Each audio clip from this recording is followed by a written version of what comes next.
Blog Talk Radio. Hey guys, this is Those Guys with your host Matt Marrero along with your other host Tristan Walter. And today we are doing another episode of I Don't Remember.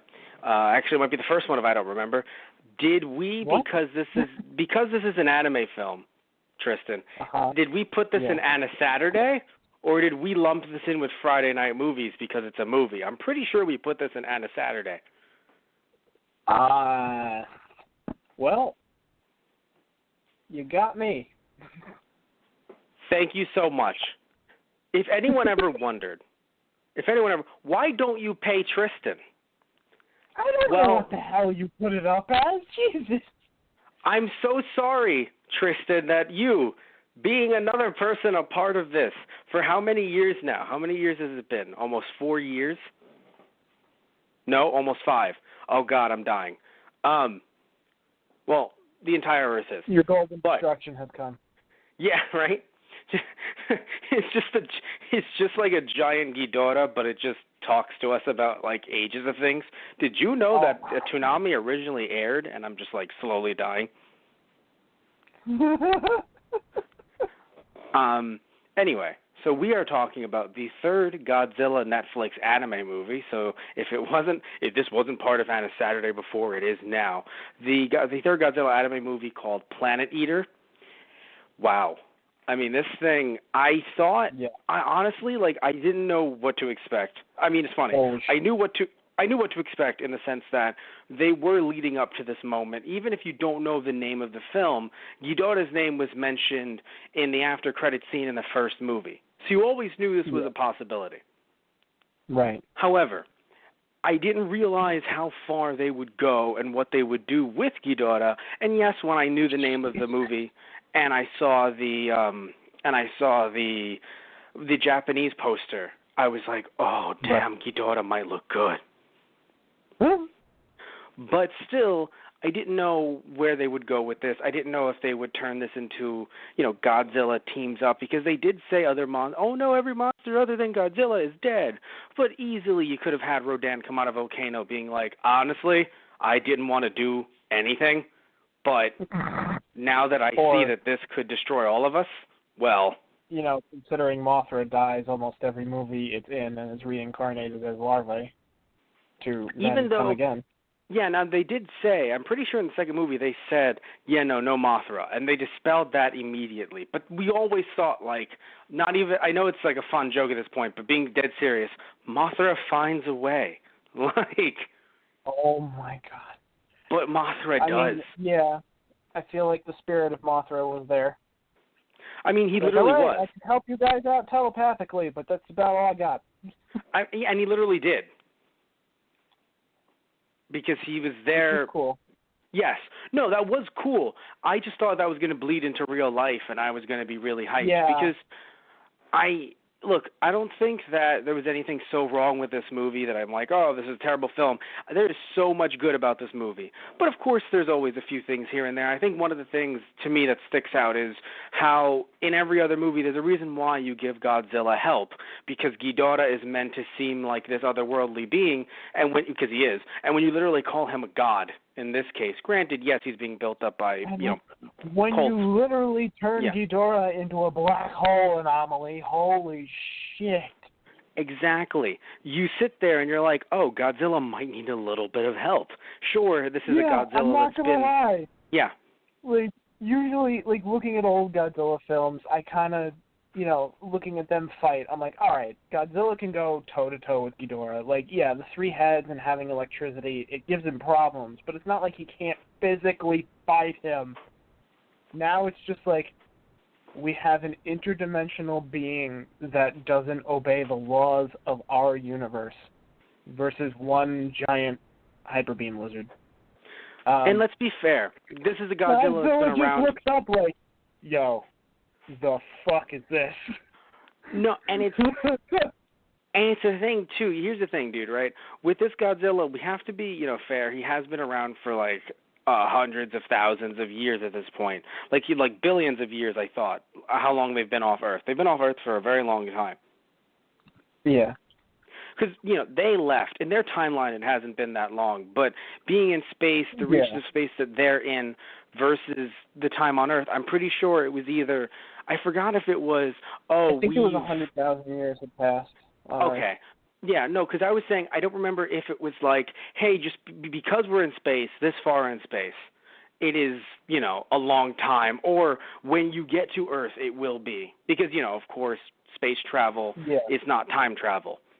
I think it was kind of a little of both. Like, they went out that far, and then to get back would be another. Something, yeah.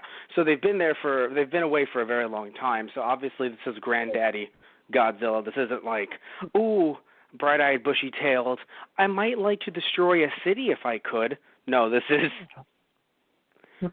literally. I rule this fucking planet. Who dis? Yeah, no, this is king of all monsters. So, I mean, New King Earth, who dis? Pretty much.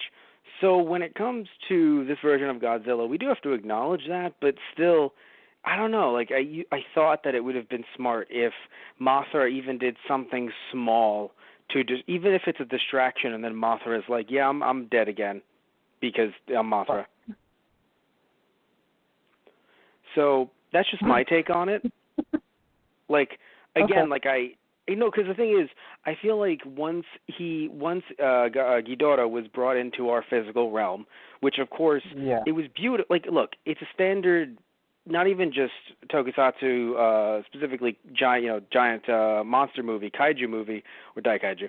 But, like, it's not just that. Of course, it's any type of superhero type film, right? Like, oh, the bad guy's, going to be winning, good guy's in peril. In this case, Godzilla, I guess you could argue, is the good guy, which is always a Godzilla staple if you don't know. Like, Godzilla is the bad guy until something comes in, and it's like, welp.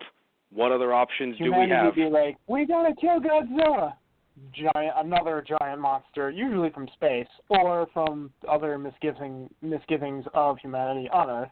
Oh God, there's another one.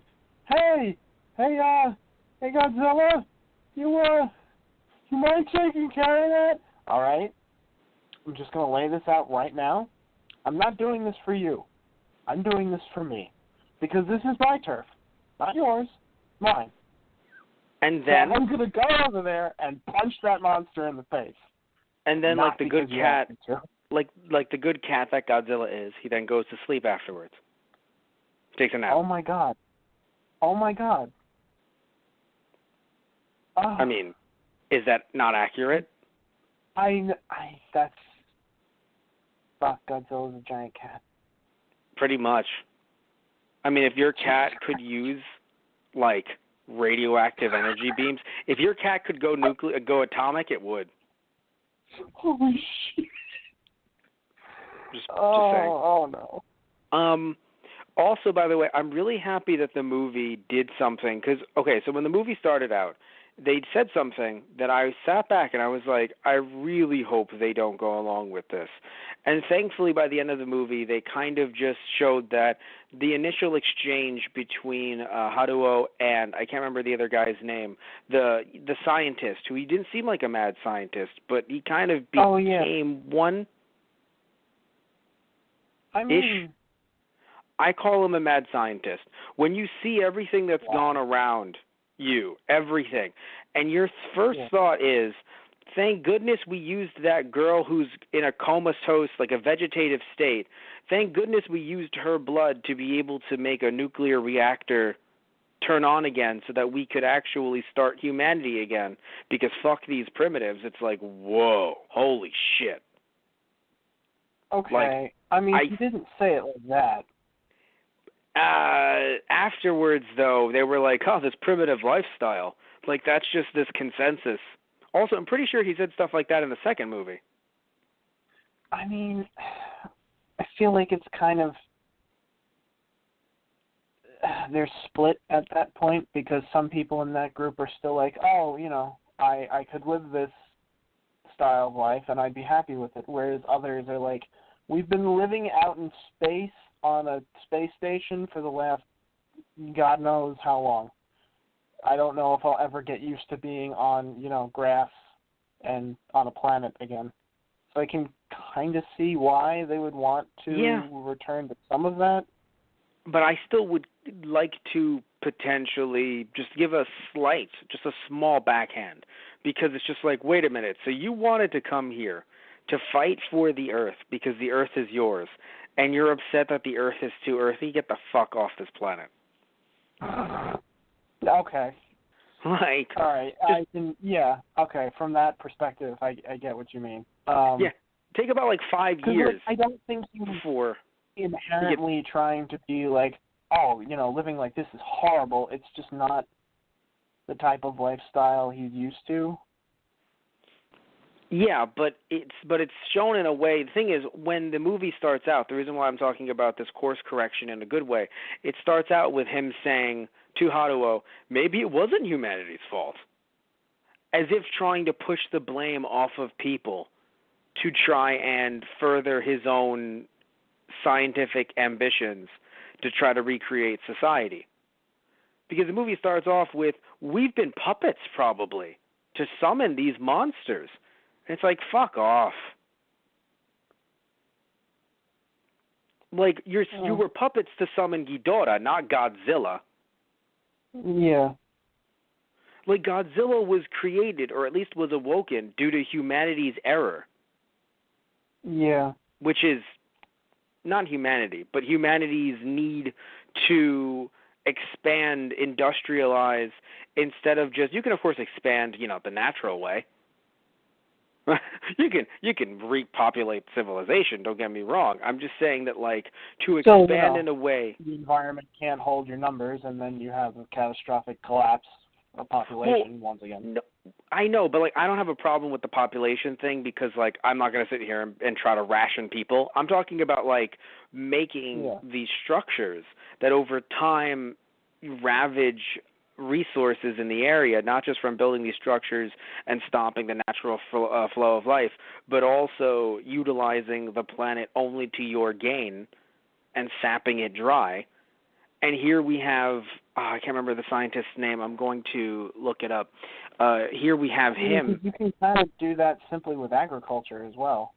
Like, you don't have to have a huge megacity to do that. No, but it does. Here's the thing, though. You can do that, but once you start harnessing things like electricity instead of, like, wind energy, and also you start pumping out, fossil, like, once you start, nuclear. like, pumping out, what? I would think more of, like, nuclear, but yeah, like, fossil fuels, too, that's the biggest one. Yes, so that's the thing. So, so at this point, if people are wondering, how do we cut carbon emissions to zero? Well, Godzilla might have your answer. I don't like it, but Godzilla might have your answer. Oh. I mean, that's how it happens.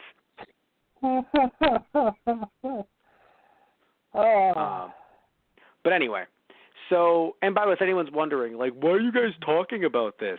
This movie isn't just giant monster go pew pew. This isn't one of those types of movies.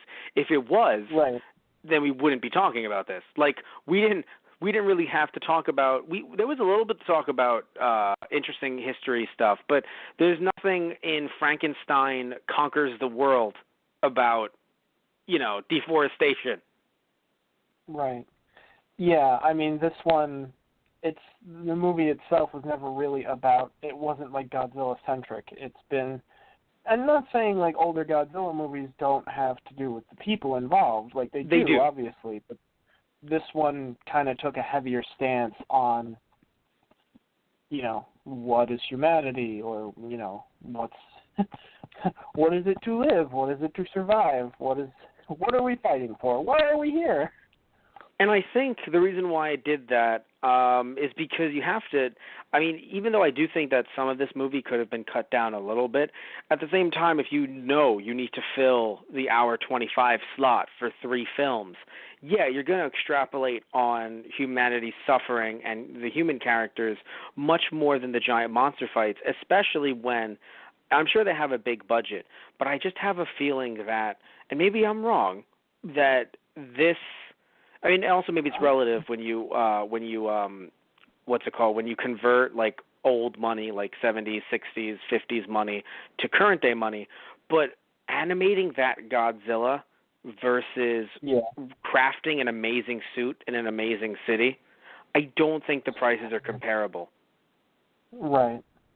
Like, granted, amazing suits. I mean, I know some people will try to laugh at old school, tokusatsu. Okay, but like, I like the suits. I like the cities. I like that level of, level of craftsmanship. Oh, yeah. But I do think that there is more money in making Godzilla and Ghidorah look this way, because I do think that if it was cheaper, even though yes, they were building towards that narrative, if it was cheaper, they may have been in more of the movies. Right.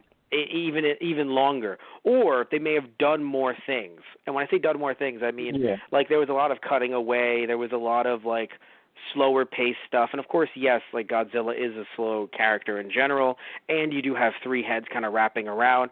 But I do think that if it was, even though yes, of course, I'm not saying it wasn't a style choice in some ways, but I think if it was a bit cheaper to animate, perhaps there would be fists flying. Right. Yeah. I'm just putting that out there. Ghidorah would have had, a full body. That's what I meant, yeah. That's funny. I thought it was a cool idea just to have Ghidorah's heads and, the dragon heads coming out of the dimensional portals. That was an interesting choice. Oh, no, beautifully done. And I think that was what they wanted to go for. Like, they wanted to do things differently. At least a little bit, put their own spin on it. Well, the way I look at it is like this, right? These movies obviously have no tie to any Godzilla canon, so why not? Yeah, right. Because the thing is, usually with a new Godzilla movie, depending on the era, depending on who else is in it, it does feel like every movie can tie into another one, unless of course it's like something erratic, like majorly different. Usually, like when we're watching Showa era Godzilla films, they usually tie in. I mean, other than like again, like one or two differences where I'm like, wait a minute, I don't think that part makes sense. But like usually, like when people like when Godzilla wakes up, everyone knows who Godzilla is. So at the very least, they're acknowledging one of the movies happened. It's happened before. Yes. It's happening again. Exactly.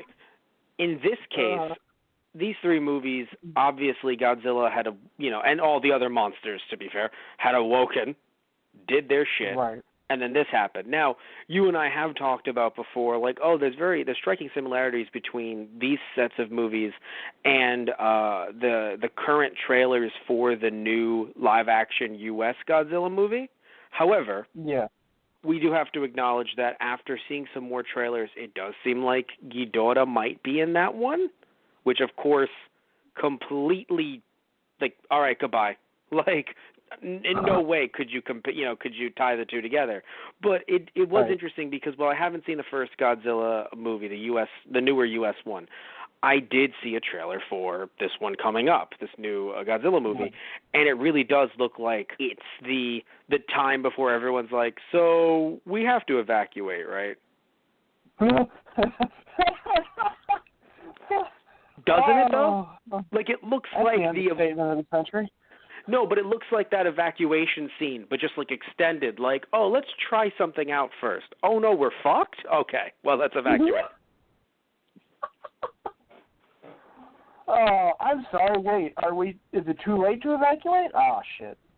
Yeah, that's my take on it, Tristan. Like, I think we talked about this last time. Like, it feels like the two could be connected, but of course now we clearly see, no, they're not.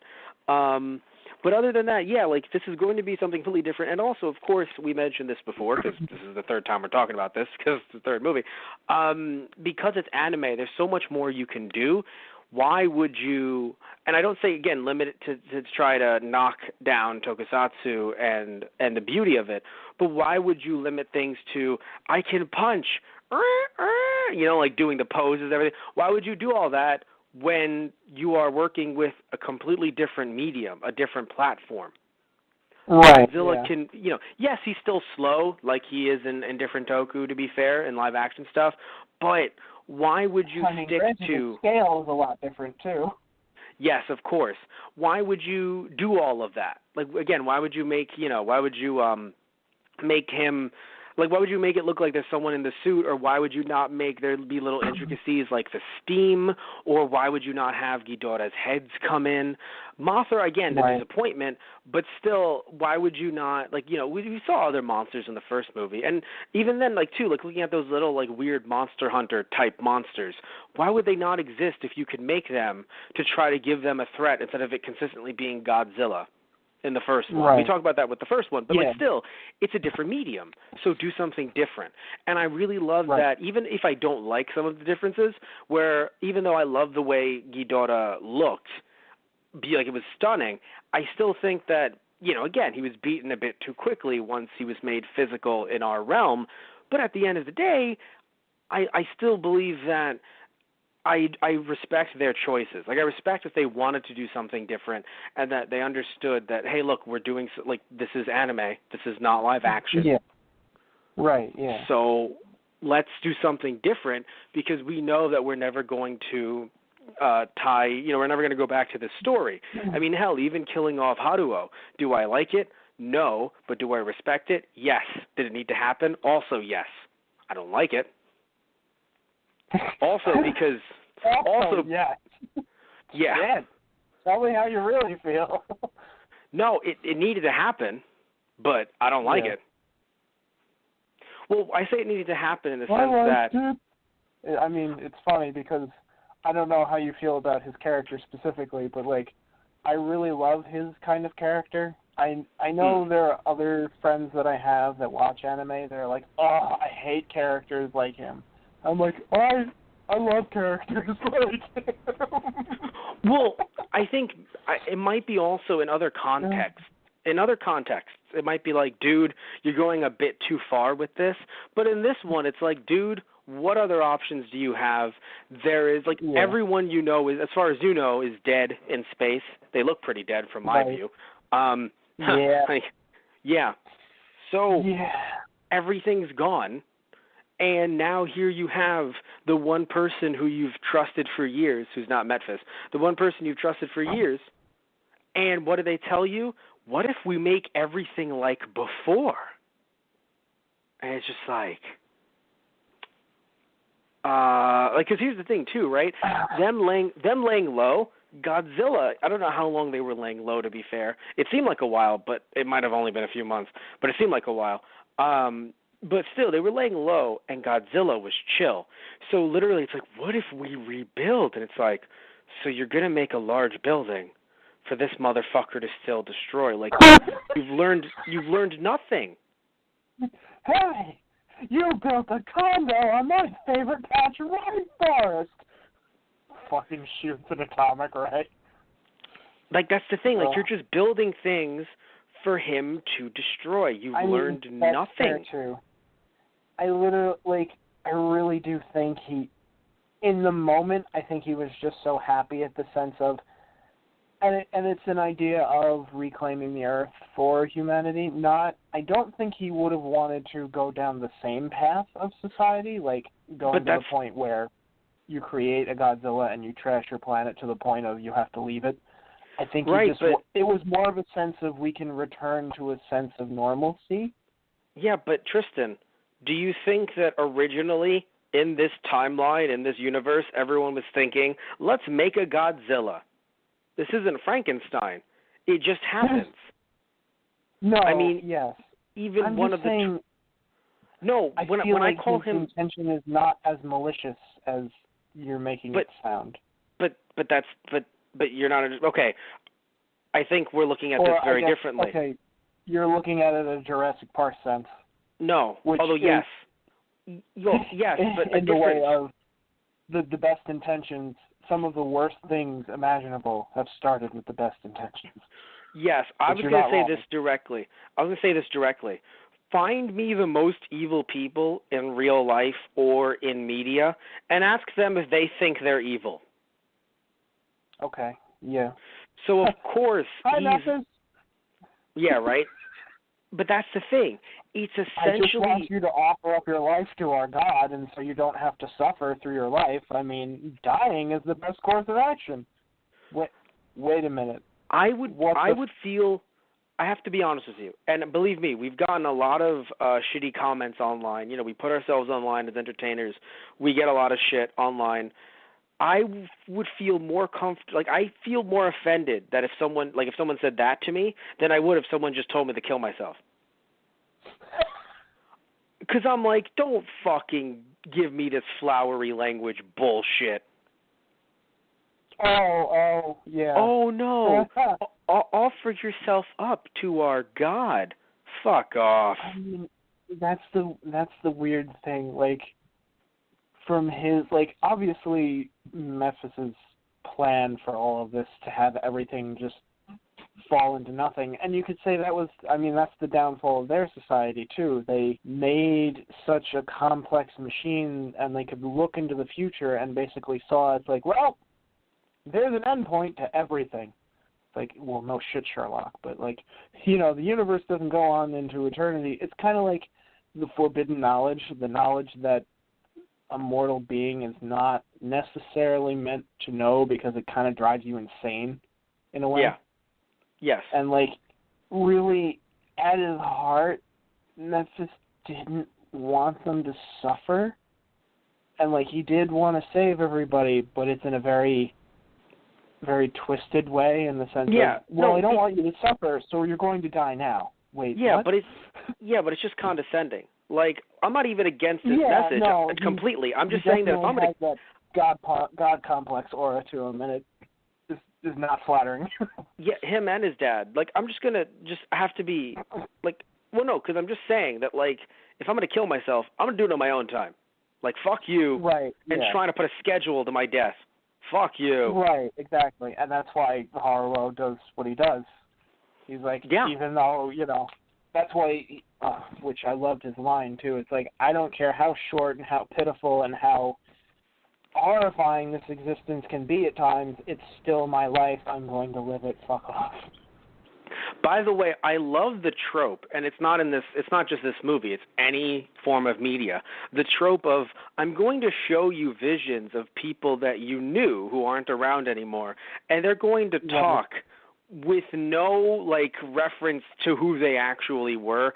And I know, like, if you're in a vision and if you're seeing that, of course it's stressful, so I know that I'm detached from the whole thing.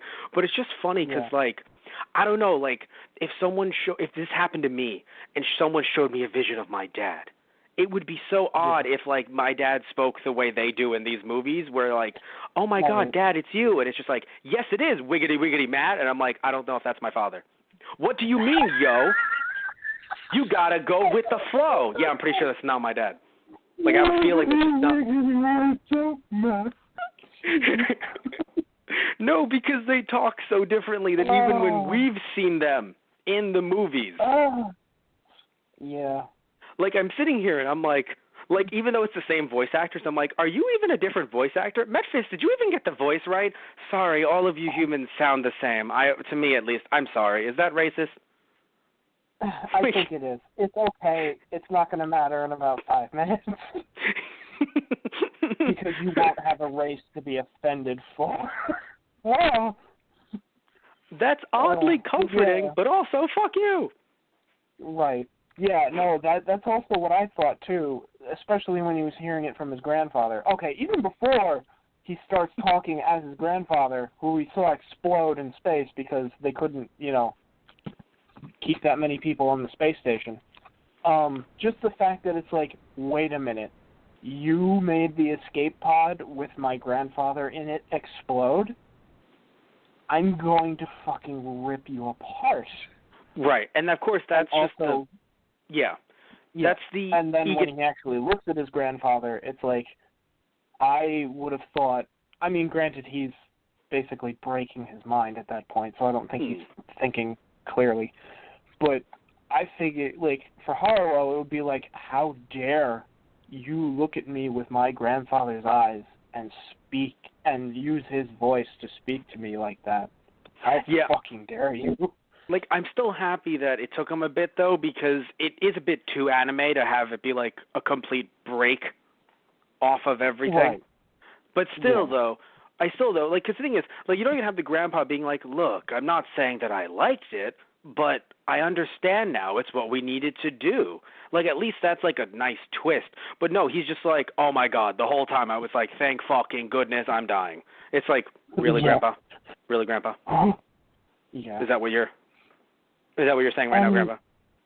Other than, Memphis going completely batshit and trying to break Haruo's mind, basically, it was interesting to see Haruo actually kind of, cry at his death when, he basically kills him, I think, by breaking the pendant probably into his brain.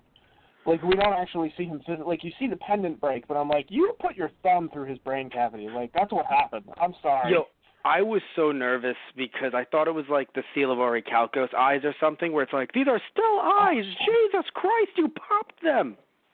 I thought he popped.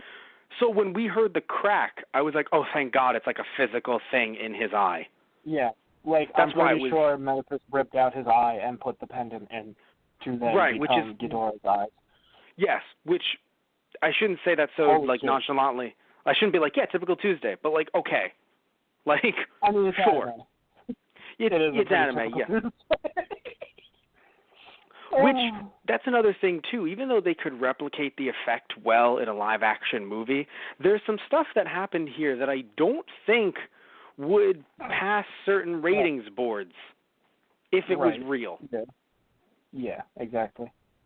So something like when Haruo has the nightmare about the sister and the fucking soup pot. I gotta be honest. I thought it was a vision. I was terrified of what would come next. Yeah. I thought it was... Yeah. And then when everyone drinks the soup and then they're eaten, Ghidorah basically cuts through them. And body parts are flying across, or just slopping to the floor. Holy shit. Well, first of all, they did that tastefully because it was like it ate through their matter, not it was like a lightsaber cut, not Yeah. Yeah, it was actually basically done. that piece of them that the head of Ghidorah twisted around and went through just disappeared from their dimension. Which is still a horrifying prospect, but it wasn't like a gory, bloody mess. Yeah, no, they did it tastefully, and I like that. But I just want to mention, though, I'm confused. Oh, no.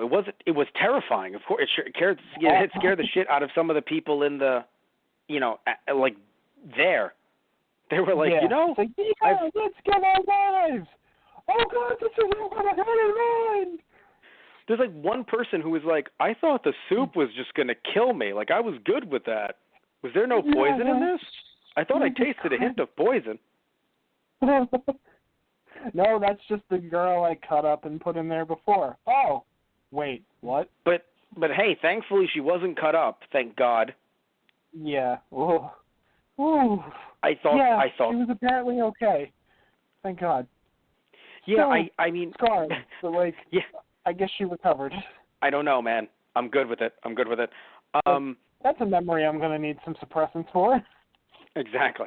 So, one thing that confuses me, though, that I think if you have this much time for a movie, especially with all that setup before we get to the cult actually meeting and then Ghidorah appearing, why, I'm under the impression that out of everyone who is still alive, everyone other than Haruo and Scientist Man, they were, and of course, because, again, we're just talking about the humans. They were the only two that were left who did not believe in this Ghidorah thing. So, if Ghidorah killed all of them, how are there more people at the end? I guess perhaps you could say Ghidorah did not kill everyone in that room? No, I think everyone in that room died, and I don't think everyone fell for the cult. It's funny, metaphysics. You call us a cult, but really, it's just our scientific understanding. Your science hasn't matured enough to know that there's actually a God, and yet said the man running the cult. Right, exactly. It's you do realize you just basically brainwashed everyone and gave them a soup made of people. Yeah, you're a cult. Wait a minute. Hold on. Are you telling me that they're a religion based on science You know, I've heard of something a little bit like that. Oh, Jesus. Well, no. Okay, let's actually let's be fair. Let's not be rude. One believes in a giant alien that they pray and worship to, right? And the other one was in this Godzilla movie. So I feel like I'm just saying. I would not have. It would have taken literally like 5 more seconds of Metfist being like, honestly, Haruo, you have a lot of thetans going on right now, and I don't like that. Oh my. Or, you know, if you give me some cash, we could kind of make this Ghidorah thing go away. Oh shit. You can get to like level 5, it'd be great, and then collapses. No. And then we could, send in the flying spaghetti monster, and it'll be all right. Yeah, right. By the way, you know why earlier I said like Haruo had to die? Because it just feels rude to like fucking throw her body into a volcano and him to just walk away and everything being okay. Like, because obviously she had to. Well, because the reason why he took her to die with her is because her blood was going to be used to fuel humanity's future death. Right. Yeah. So it's like, okay, she has to die. And also, her brain is dead. It's not like there's any hope. Like, they have future tech, too. So, like, this isn't... No, because, like... No, this has no bearing on, like, the real world. Because in the real world, things are a lot more black and white when it comes to that kind of... what's it called? That kind of diagnosis. But they have future technology. Right. She's gone. Her body is only alive, and it is alive because of the and therefore you can use her blood to. That's why I talk about, by the way, him also being kind of like evil in a sense. She cannot consent to this, and he is taking her. She is only being kept alive just to keep humanity going. It comes off as like this weird, like, well, like I know it's and it's only her, to be fair, but in my head it makes me think of like factories of people with that affliction, getting their blood taken just to fuel humanity. Like, ooh. Right. Seeing as how the last movie, Haruo had that whole, choice of preserving your humanity or throwing it away to achieve your goal. Yeah, you know what? The more you talk about it, the more it really is a slap in the face to him. Yes. And, like, I really don't think he meant it that way, but again, he's thinking of it more as she's already gone, and it's not like it would kill her, and it would help other people, but it's still disrespectful. Well, no, if he only did it for her and Haruo, basically. Yeah, no, if he only did it for medical advances, like if he was like, Haruo, I want to be honest with you, I feel like the medicine here is good, but I think we could make it better. Be like, that's very interesting. Let's have a conversation about this. But, like, he was just talking about society as a whole, like, as if, like, come on, man, these huts don't even get Wi-Fi. And it's just like, all right, dude, like, no. Like, no. Granted, I mean, he might have meant it in a way of a better standard of living, too, because, granted, they wouldn't be going up against Godzilla anytime soon, or ever again, probably, but, like, all the other creatures that are on that planet, people live in the mountain base to stay away from those other creatures, so like they know how to survive in that environment already. But that's the thing, right? So it comes back to this argument that you and I have talked about when we talk about like movies like Indiana Jones or like the original King Kong, this idea of like, oh, these primitives, and it's like, whoa, fuck off, man. Just in anthropology in general. It's like, yes, just because they have a different way of living does not mean they are not suited to live in the environment that which they live in. Yes. Now, if they say, Haruo, what is indoor plumbing? Could we, like, get on that? Like, that's a different story if they want indoor plumbing. But to us, for us to just be like, oh, God, you shit in the woods? What the fuck's your problem? They're like, we give back to the earth, you dick. You know what I'm saying? Like, for us to push our standards. What's that? Right. I didn't hear what you said. But for us to push our standards onto them, that's the key, right? So that's why it's just kind of like, exactly. Right. Yeah, exactly. No, and it's funny. I've only talked about this. Like I've talked about this with you before for other podcasts. I forgot was it Indiana Jones? It was something that we did where they said some kind of, they made some reference like, oh, primitives, but I forgot what it was. But it wasn't a Star Wars thing. Like, it was actually based in real life, quote unquote. I don't remember if it was Indy. It sounds like it may have been. Yeah, right. It sounds like it probably was, but yeah. Yeah. But anyway, I wouldn't be surprised. Yeah, right. It would be funny if it wasn't, but like it love probably the was. movies, but again. Yeah. So when looking at it from that perspective as well, it's just like, unless there is something that you're like, no, this truly can help people, but you also have to get them on board too. And I just have an odd feeling that he didn't go up to them and be like, what if we do this and you guys could be a part of it? Like, I don't know. Like, I feel like he was just like, we could make our lives better because quote unquote better, because right now we're living here. And it's like, do we have a food supply shortage? Like, what? Like, because if you bring me some data, look, man, we're not going to have food for anybody. We got to get a way to make more food. Oh, interesting. Like, you know what I'm saying? Like, there's different things. But if you're just saying, like, we have to improve everything, and, like, we, of course, know, because they said it in the movie itself, nuclear reactor. Like, when I hear nuclear reactor, I'm just like, I think in the distance, Godzilla's like, you rang? Like, yeah. Yeah. Or just imagine, like, you just see his eye next to, like, a construction platform, like, hey, guys, how you doing? New neighbors? What you building here? Did you file for a permit for that nuclear reactor? Oh, I'm so sorry. We have to. Well, if there's no permit, there's no permit. I have to talk to the council. Godzilla just looks to the left, looks to the right. Yeah, we've all agreed. He turns around for a second, turns back. Yeah, I'm going to have to ask you to fuck off. I'm going to have to ask you to kindly fuck off with your reactor. Sorry.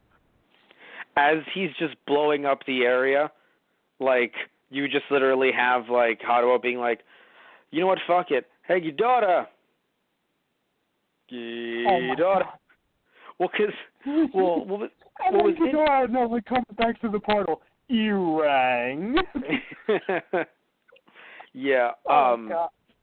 So let's say that everyone who was there with them didn't believe in the in the cult following and Ghidorah, something like that. That's totally cool. But the thing is that what the other scientist had mentioned to Haruo, hey, I don't want to be in the minority, which it made it seem like everyone was such a huge believer that they actually would go to that meeting and then die there. Maybe that wasn't the case, to be fair, because again there were people with them in the control panel and everything, but it didn't seem like enough that because it seemed like, and maybe I'm wrong, maybe it's just looking at different character models, it seemed like they had enough people that there was a fair amount. Like, it wasn't just like 4. There were like 8 to 10. Maybe I'm wrong. Yeah. Either way, though, I mean, the space station scene. I'm sad that it happened because I don't think it needed to happen. Like, I'm sorry. I didn't want it to happen, but in a way it needed to happen, just to not only show you how much of a threat Ghidorah is, but also to kind of cut that lifeline, because even with communications cut between Earth and that space station, there was still this feeling of hope that they needed to kind of rip away from us, that, like, everything will be fine. Right. Now, again, you could argue everything is fine now on Earth because things are, people are living. Yes, Godzilla's around, but they're still living just fine. So you could argue that everything is fine on Earth. However, when I talk about quote-unquote hope and being fine, it seemed like there was always a point when it was going to be, all right, guys, we either have to retreat back to the space station, and sadly we didn't reclaim Earth, but Godzilla was destroyed, or something, or the reverse. Hey, guys, come down to Earth. Not all of you lived. Maybe some of you did. And I didn't know if that was going to actually happen, like a escape pod or just something. No, just complete and utter annihilation. Yeah. Yeah, now, I did not expect that when no. we just had Ghidorah come out and it's like, oh, well, there goes everything. One thing that's sad is that they utilized a really cool epic power from Ghidorah that I feel like they just completely forgot about and did not use against Godzilla later. So, and maybe it's only because he was in space, but the idea that he could manipulate time as well as space, yeah, the time thing was not used against Godzilla at all. Yeah, like if Godzilla became smaller because he'd be younger, right. or even older. So yes, he might be larger, but he might like be closer to death. Like all Right. Ghidorah did was he was like, I'm just going to sap your life's blood, like literally your heat, your energy, and just put it elsewhere. And I'm biting into you, so of course that fucking hurts. So and I'm lifting you up while biting you, so that fucking hurts. But Right. you see what I'm saying, though? Like the idea of manipulating time was one that was so interesting that they then just never addressed again. Yeah. I mean, I think it was kind of just a shock factor for like trying to read data and everything.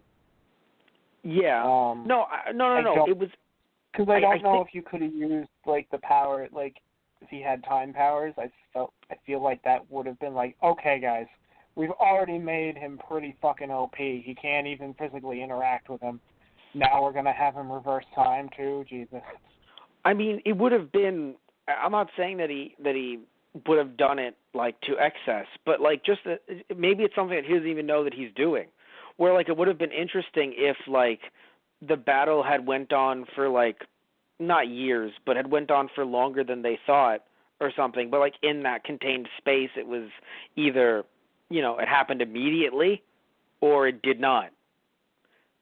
You know what I'm saying? Like at least in the contained space, because when Ghidorah was in the contained space around the space station, clearly time had not only sped up but was at least out of order. I shouldn't say sped up or slowed down. It was out of order. And that would have been very interesting if that was utilized on Earth somehow, where like things around the area became like like out of nowhere you see like fucking horses or something, or you fucking see a building pop up and you're like, what the fuck?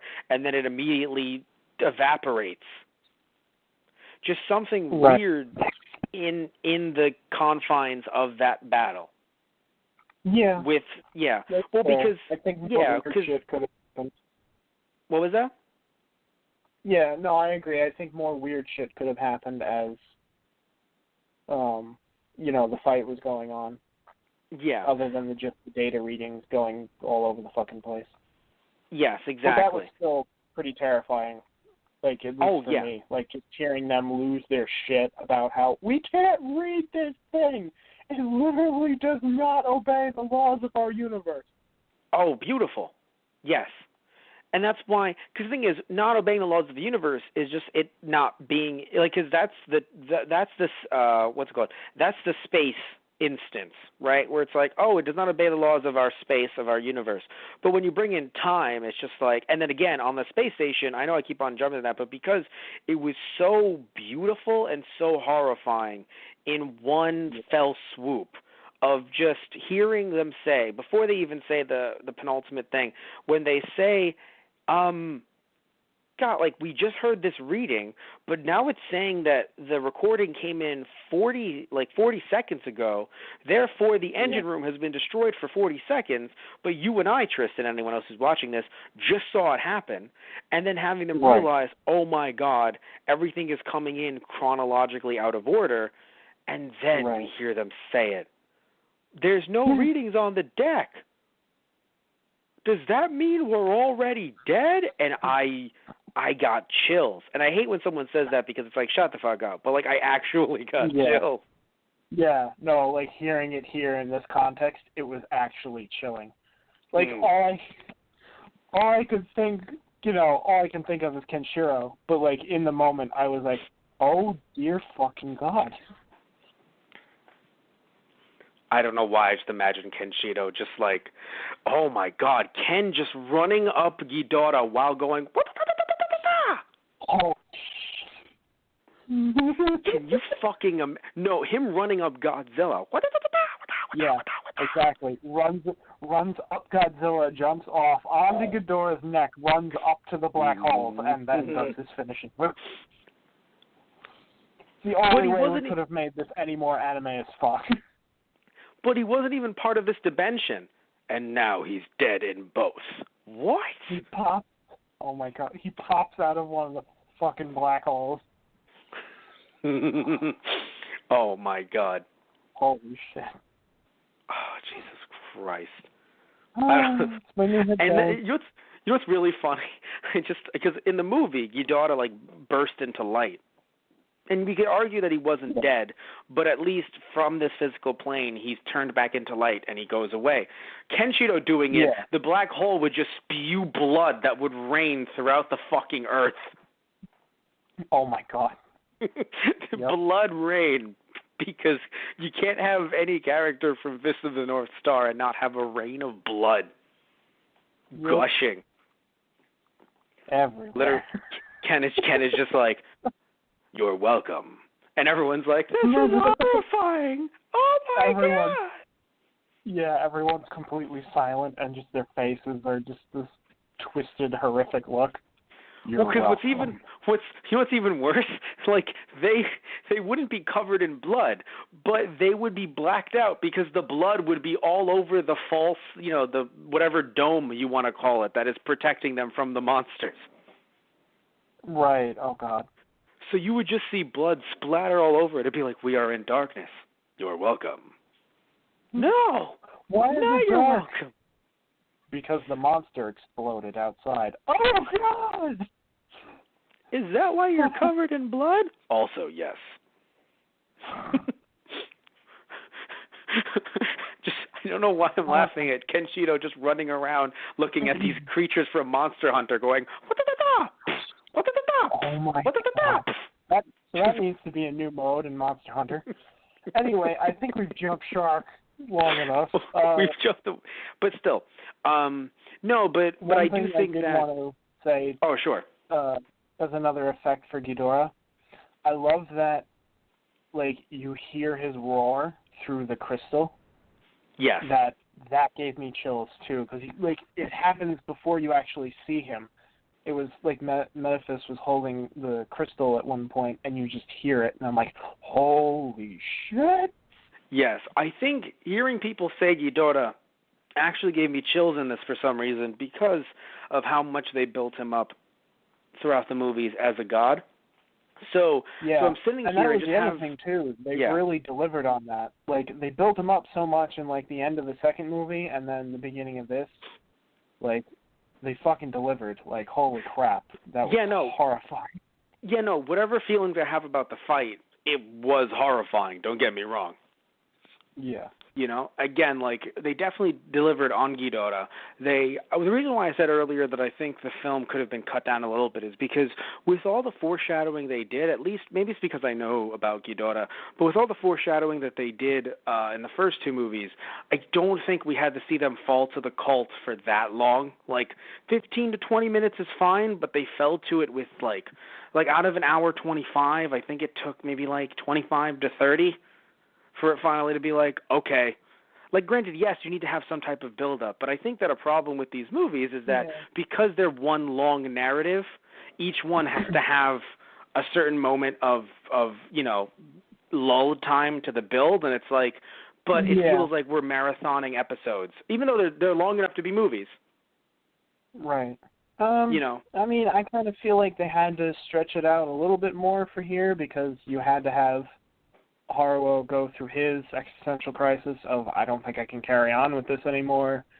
No, that's fine. Of like hiding him away for a bit, and then also the turmoil going on the space station with the remaining. Oh God, I can't remember the name of the race. The ones who in the second movie were making Mechagodzilla City. What's very interesting is how early, like in the beginning of the movie, it's just like, I can't believe they did this stupid thing. It is stupid, right? Well, I mean, it's not that stupid. You just said it was stupid. I mean, well, stupid in a sense. Like, no, because that's kind of how the conversation went. It was like, oh, it's stupid because, like, traitor, due to the fact that they, it was kind of like you're dead for it. Like, and it's a problem because we're not supposed to be fighting each other. We're supposed to be fighting Godzilla.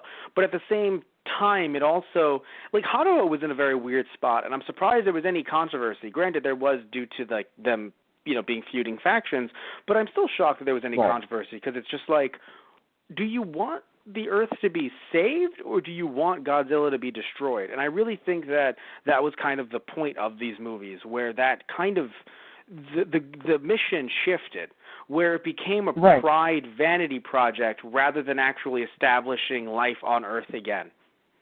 Right, yeah. And it was also the idea of,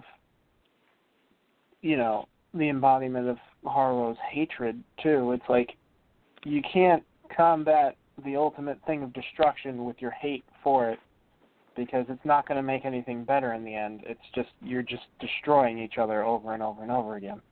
Yeah, my one issue with that is, obviously it's a good, motto to have. It's a good life lesson. I feel like, I feel like Haruo did learn, hey, we should not advance because advancing would, to excess like we did before, would essentially create and invite something like Godzilla, who, one of the twins says is basically like the wind or a hurricane or rain. Yeah, like, you don't get angry at that. Right. Yeah. He is a force of nature now, basically. And always was, basically. Always Of course. But what I'm trying to get at here is, I don't feel like he, like, what happened, in my opinion, that made him learn not to hate Godzilla? Yes, she said that, but I don't think something happened, unless you're saying, well, Matt, I mean, Godzilla saved them from Ghidorah. Yeah, but Ghidorah was essentially needed due to Godzilla, potentially. So and also at the end, the way he ended everything, granted, he had to do it that way. He still seemed relatively mad at Godzilla. Granted, I'm not saying he should be like, yay, Gold-chan, yay. Like, no, like, obviously he's going to be upset. Right. But, well, I think it was Menephis' word to him, like, as long as there is hatred in you for Godzilla, there will always be a need for, the godlike higher power to destroy it. Well, as long as you are alive, Ghidorah will be watching. He also said that. So that too, and that's that was haunting, especially in that moment when he heard Ghidorah and his eye twitched for a second as he was hearing, the scientists talk about, let's make society again. Then you hear that echo in your head. It's like, for all the psychological shit that he did to me before he died, I think that triggered me, not going to lie. Yeah, no, I mean, because it's the thing where even though, like, I don't want Menephis to necessarily be right, and I feel like Haruo ending his own life makes Menephis right in a sense, but in a way that it diverges, and it, diverges greatly, is Menephis, of course, was saying that you're doing this just to end all life because that is ending suffering. And, of course, the difference between that and Haruo's decision is, no, I am ending my own life, yes, but it's not a subtle difference that all life will go on Earth, even monsters, but they're just existing on their own. Yeah. It's an interesting level of cohabitation that it's hard to compare to other beings on Earth because none are monsters.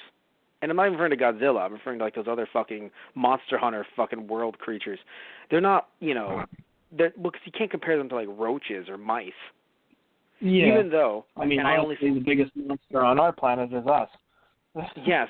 Now, I will admit, and I say this only because I'm pretty sure any mice, if there are any in the vicinity of me listening to me, don't understand English. Mice could take us over if they wanted to.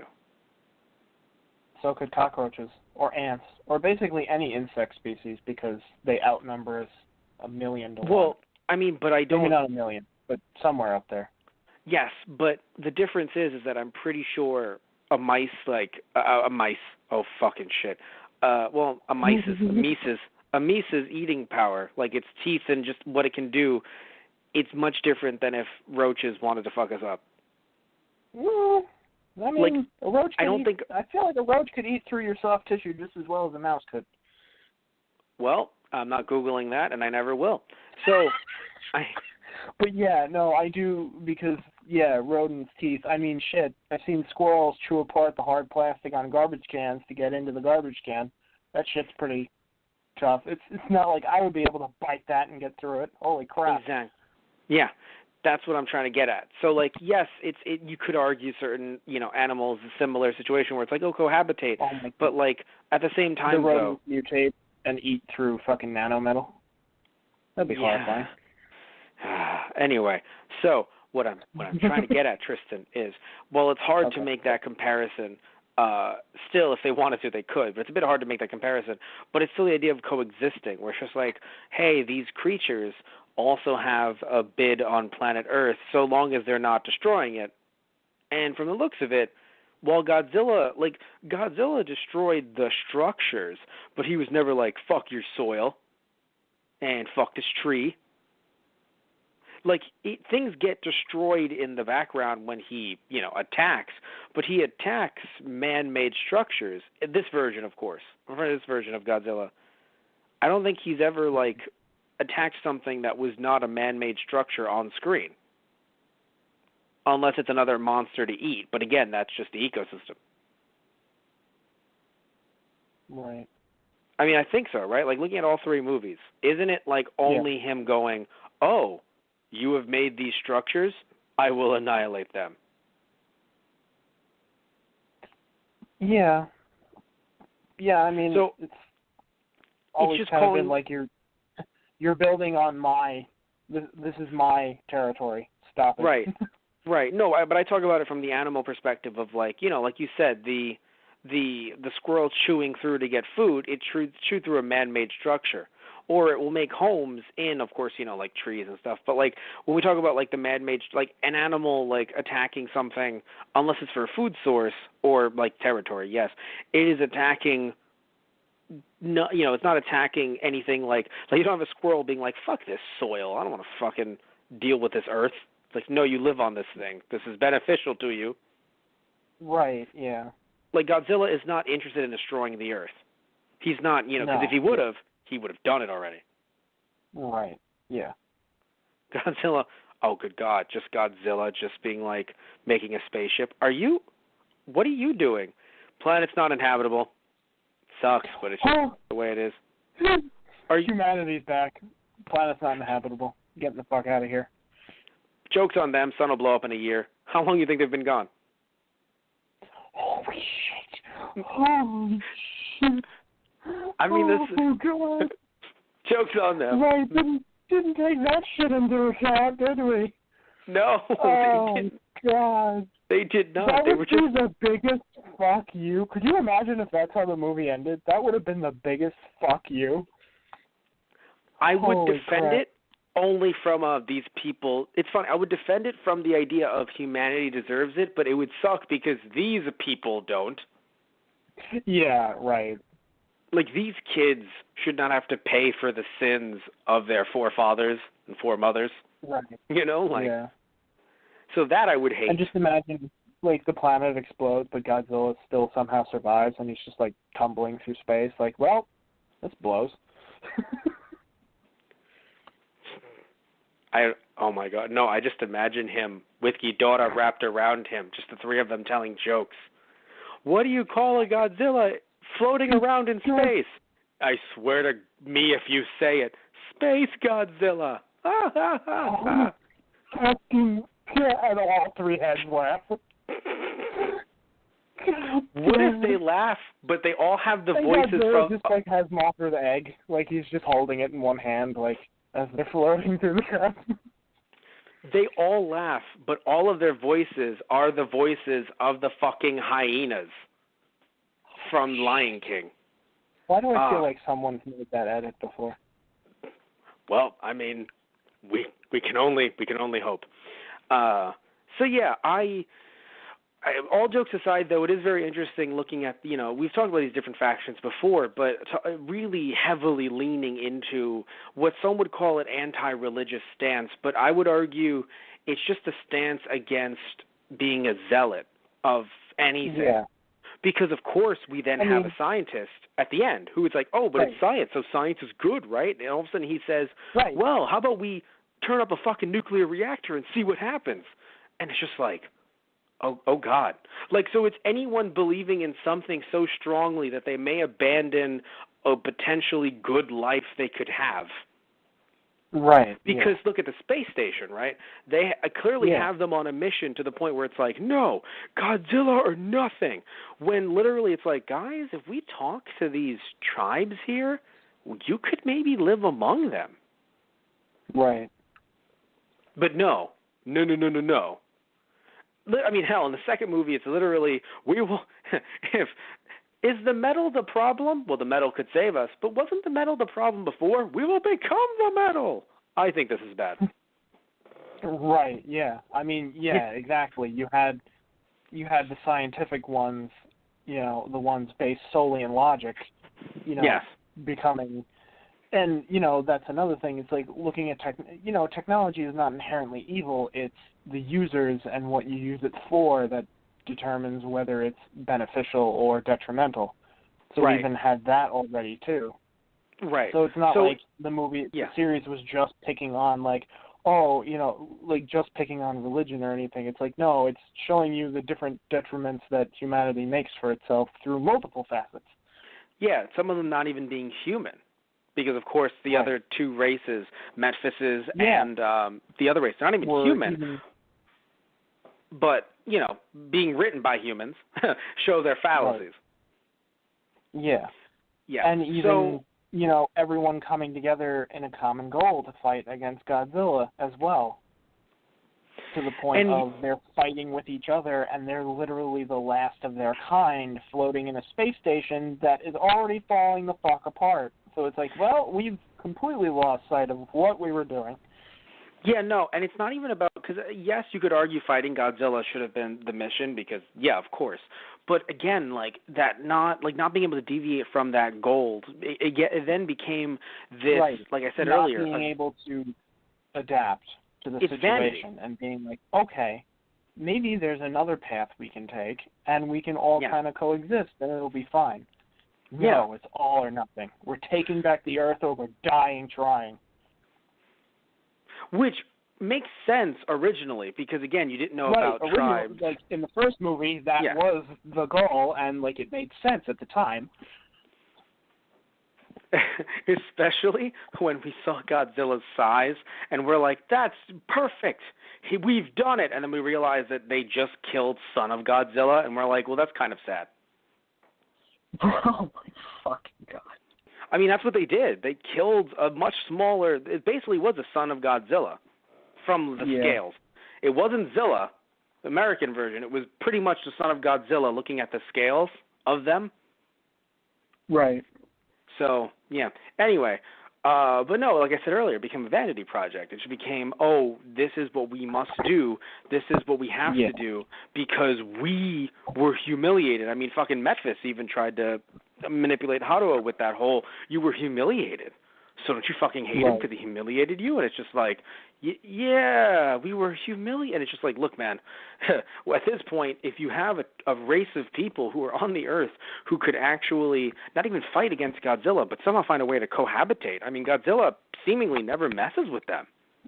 No. That's dope. It's kind of like looking at, in a way, it's kind of like looking at, does a human notice when it steps on an anthill?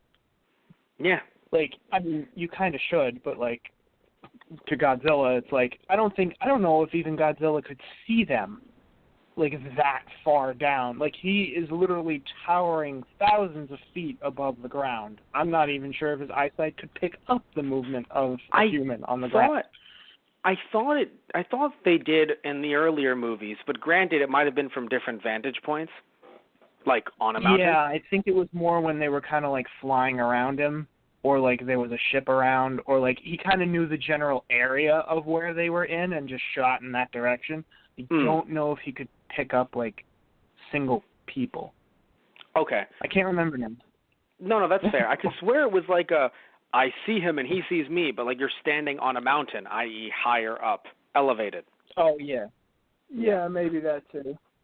But either way, though, I think what's very interesting about the story is how Haruo was just like, nah, I don't want to sex you. That was interesting. And, yeah, okay. See, and then, like, what I found interesting, and I'm sorry to interrupt, the fact was that you're introduced that way, but... well, no, but I'm just saying, like, Haruo said, like, I don't want to sex you, and then Godzilla was like, I could do better, and then walked away. Oh, my God. It's not like I was into humanity or anything. Blushes. Baka fires a laser. Godzilla has just been tsundere for humanity the whole time. I mean, he tried to love them, but then they shot missiles at him repeatedly, so it's like, you know what? Fine. It's funny. In this movie, that's not, you know, that's a joke because it's just like, obviously it's not true in all three of these movies. In normal Godzilla lore, I think it's actually an accurate assessment to say that he is tsundere for humanity. Oh my God. I mean, the amount of times, I know you're going to tell me, well, no, Matt, he did it for himself, not for humanity, but that's what a tsundere character would say. I'm not doing this for you, Babaka. I'm just doing this for me. It's like, okay. God damn. It's like, really? You couldn't talk to Ghidorah and be like, hey, man, you're going to destroy this place, and you're going to want to take some people with you. I'm sure you're going to need some people to hang out with. Very lonely, to all three of you. How about you maybe take Godzilla along for the ride? Oh, my God. Also, it's very hard for me to keep up a conversation with all three of your heads. How about you take my two friends, Mothra and Godzilla, Mothra and Rodan, and Mothra and Rodan are like, bro, like us, really? We like this planet. No, like you're saving us, bro. Oh. And Godzilla's like, look, I'm doing this because I love you, but only on one condition. Do not tell Frankenstein. Because then I'll tell Baragon, and then Baragon will tell Gargantuous, and it'll just be a whole thing.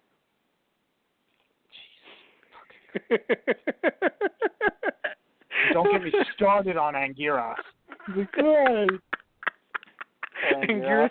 Anguirus heard it? Hey. Yeah, sorry, no, I didn't realize you were there. I was just staring at the ground. Apparently you're just part of the fucking ground. Oh my God. Anyway, but no, in this movie, Godzilla clearly had a hate boner for everyone who existed, unless, again, they just don't know whose hate boner was bigger, Godzilla's or Haruo's. Yeah, right. But anywho, no. But let's jump back to that Haruo scene. It was very odd. It was a great way to establish, not great, but it was a way to establish that they were twins, because I swear that the second movie did not establish that they were twins, and we thought there was only one of them. No, I think they did establish earlier on that they were twins. Okay, so it's been a while, because interestingly enough, I looked at when the first movie was released. It was released, and this is the Japanese version to be fair, November 28th, 2017. Yeah. Now at that point, I had an existential crisis. I was like, oh my God, we're in 2019. Oh my God, why has it been so long? Then I looked at when it was released on Netflix, and it was January some odd 2018, and I felt better, because I'm like, okay, it's been like about a year. That's okay. Right, yeah. Yeah. But of course, one actually just dropped only a few days ago? Yeah, no, like within the month, which means that for once we're fucking topical. Not sure when this is actually coming out, but for once we're somewhat, no, because it could come out like 3 weeks from now, but for once we're somewhat topical. Hooray! Well, because it was the big conclusion. So when I found out that it was coming out, I was actually looking forward to this one so much. I did do research to see like when this one was coming out, when we did the second one. That's how hyped the second one got me. The first one, I think I just did research on the second one, like, oh, let's maybe see. And then the second one, the first and second one took us a while to get to, I think. Because, we talked about the first one coming up. Like, this is coming out eventually on Keikaku Corner, the first season. Yeah. We're on season 3 now. So on season 1 that year, Jesus Christ, it's been 3 years. Season 1, we talked about it. Then it came out. I don't think we did it immediately. Second one came out, same thing. We were like, maybe we're going to try soon, but then it took a while. Maybe at least like a month or two. And then... Yeah, I think it was only a month or two. Yeah, but still, for us, that's a while when, the thing gets dropped and we have Netflix, so it's not like we have to pay money to go to a theater or something. Well, yeah. All right. Yeah. Fair. So looking at this one, though, I was really, after the second one, I was like, when is this coming out? When is this coming out? Did I miss it? Is it happening soon? Well, yada, yada. And then I saw that we, quote-unquote, missed it. I was like, no. But then it said Netflix, January 2019. I was like, yeah. Right. And so... Yeah, because I could not wait to see this one. But anyway, talking about that Haruo scene again, though, just briefly, or maybe more than briefly. I don't know. We'll see how long it takes. It was again a great way to establish, if not about them being twins, about which one actually saved Haruo and has a better connection with him, and also something I want to say too. Not necessarily. I guess in a way this ties into that not so sex scenes plural. The woman that he was interested in, I can't remember her name. I want to say it was Tatsuki, but I probably wasn't. That he was interested in, who is now, in a coma, essentially. I was worried, so fucking worried, that they were going to retcon, or not. It's not technically a retcon because it's in the same, movie franchise. They were going to overturn the death somehow because they showed her there. I was so nervous, because I thought she was dead, dead. Because after that, I was like, oh my God. So then to say she's actually still alive, I was like, come the fuck on. But I give the movie so much credit. Some will say that, it seems like it's something that they didn't build upon. But again, she was used in a different way. And I think that's why it was relevant and it was good. Because even though, yes, I would love for her to have a real voice, I would love for her to actually have talked to him again in some way to kind of close that off, because it does seem like he was still kind of into her in a way, and that's another reason why he did it, potentially. And he could never really live with one of the two women that was interested in him. But I still have to say, though, it is still nice to know that she didn't necessarily die for him, but wasn't also brought back to life just for him. Right, yeah. Because the thing is that there's always an issue in media where, I forgot what the exact term was called, if it was like a lamp or if it was like a lampshade or something like that. I don't know if you've heard this term, Tristan, or the idea of it. The idea, and it happens a lot in media, in comics too, refrigerated. And I'll tell you why the refrigerator actually comes into play in a second. The idea that you're watching a movie, right, and there's a guy. Maybe he's actually having a great time walking on sunshine. He's in love, Tristan. He's in love. But, no, that's a murder to the woman that he loves. Well, now, either he got out of the game, whatever the game was, he got out of it and he thought he could retire, and now he's back into it, or he was someone who, even if he had a passion for whatever he was doing, she dies, which then furthers him. But it has to be her, a love interest's death, to then inspire him to go out and do something. Now, something like that did happen with, Kill Bill, but again, that was that was a role reversal because it was her husband that died. Right. So that, in a way, was like, oh, good, we're subverting that trope. Right, we're subverting that idea, but normally it's and if you're wondering, you're like, Matt, I feel like I have seen that somewhere before. It happened fairly recently during Deadpool 2. Right. And even then, they were asked, someone asked the writers, hey, do you know that you just refrigerated her? And they were like, wait, what's refrigerating? And it's funny because it actually is a term that started in comics, because one of the Green Lanterns was he was in love with a woman. I forgot who it was. This happened in the 80s, and he was having a fight with a villain or something, but I think it was an older villain. It wasn't actually relevant to the story at hand because he had just finished fighting another villain. And he comes home and he gets a note from one of the villains from look in your refrigerator. dash and then like their initials. Looks into his refrigerator. His girlfriend's in there dead. Oh my God. Yes, the villain killed her and stuffed her in a fridge, and that's why it's being called Refrigerated, because it was like, what, Green Lantern needs another reason to fight crime? Holy shit. Yes. It's like, you're fucking Green Lantern. What the fuck? I think that Green Lantern, the one I'm thinking of, was the first, well, not the first original Green Lantern, like Alan Scott, but it was the quote-unquote first for many in the 80s. Right. But it wasn't Hal Jordan. No, I'm sorry. It was, fuck, I can't remember the names. No, because it wasn't, because there's the second Green Lantern who's African-American, who people really want to get a movie either with Idris Elba, or a while ago the thought was like Will Smith before people knew more about Elba. But no, it was the one that Ryan Reynolds played. Right. That, the one that no one was talking about. But it was still, he was big in the comics and people loved him. He actually died in the 80s himself, and the character, everyone was like, wow, he died and this one stuck. But then eventually he came back in 2006, but I consider that an okay death because it took a while. Right. Like, some people were upset about it at the time, but I'm like, guys, he's back in 2006. It was either 2006 or 2009. It's like, guys, I know it makes it seem like no death is, matters, but like, this wasn't 6 months. This wasn't a year. He died in the 80s. Yeah. And he came back now. I don't know how long it was in comic book land, but for us, that's a long time. So, For me, it is. So, when you look at, but still, though, the refrigerator thing, holy fuck, right? So, so you could argue that happened here with Haruo, which is a little frustrating because it's like, what other reason does he need other than I don't like Godzilla?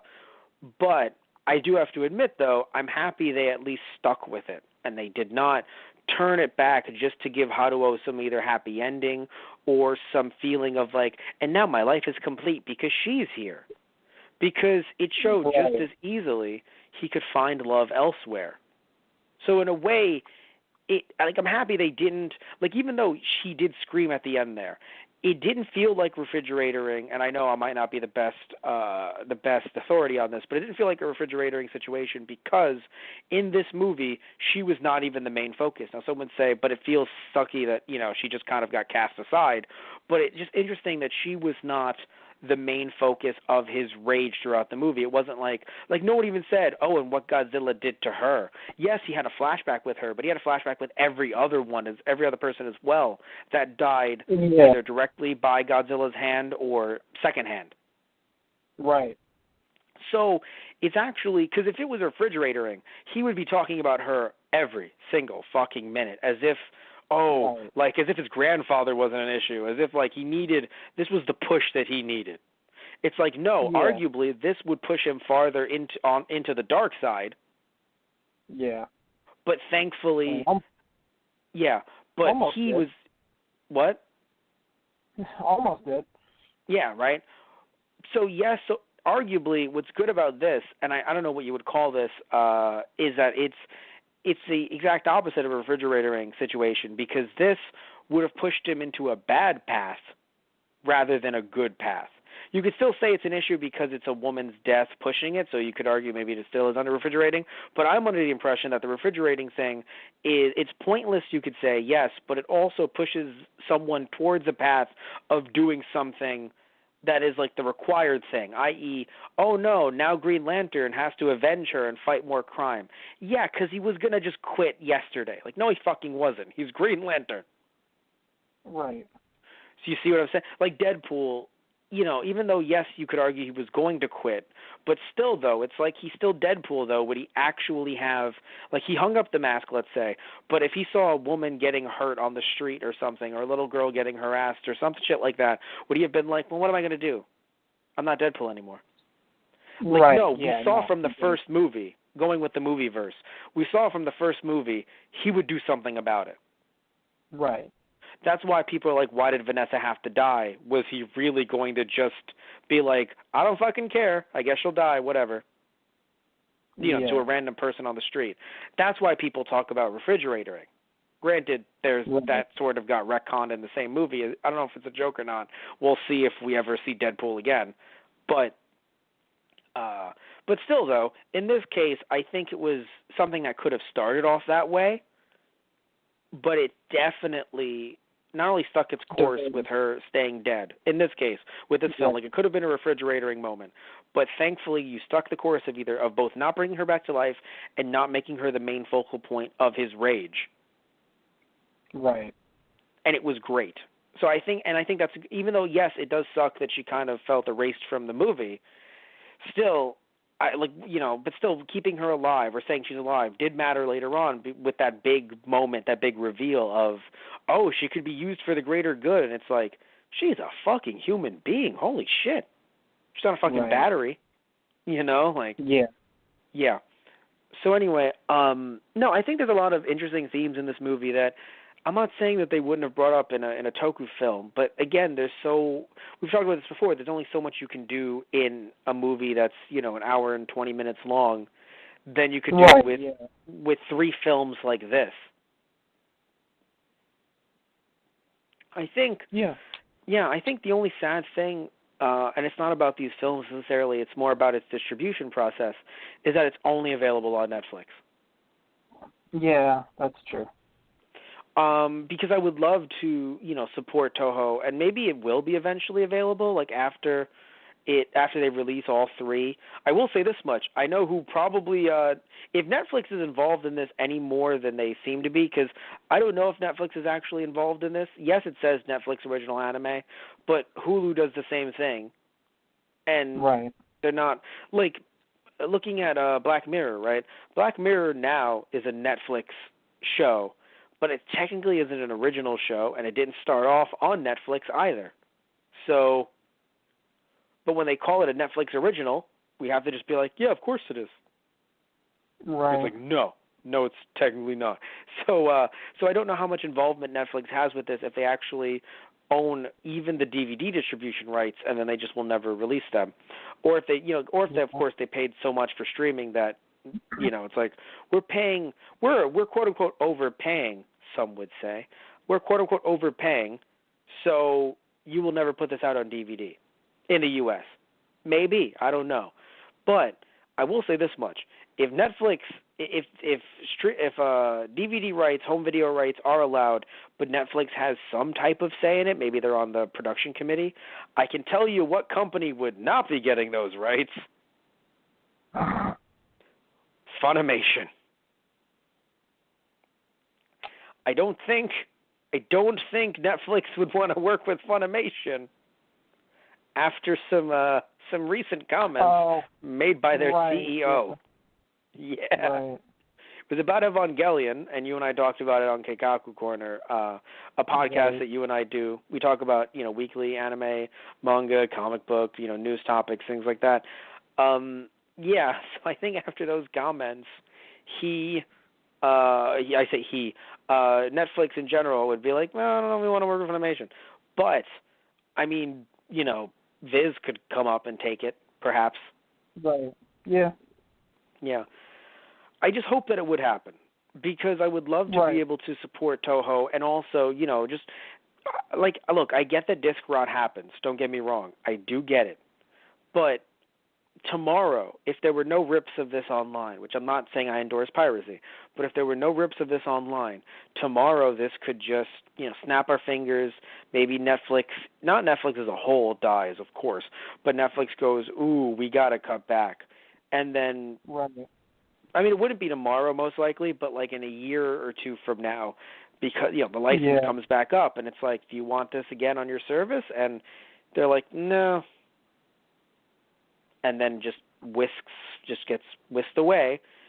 And you could argue that a company would come together and potentially put it out on some physical media. Like if a Funimation was able to license it after that, of course they would have physical media options, to be fair.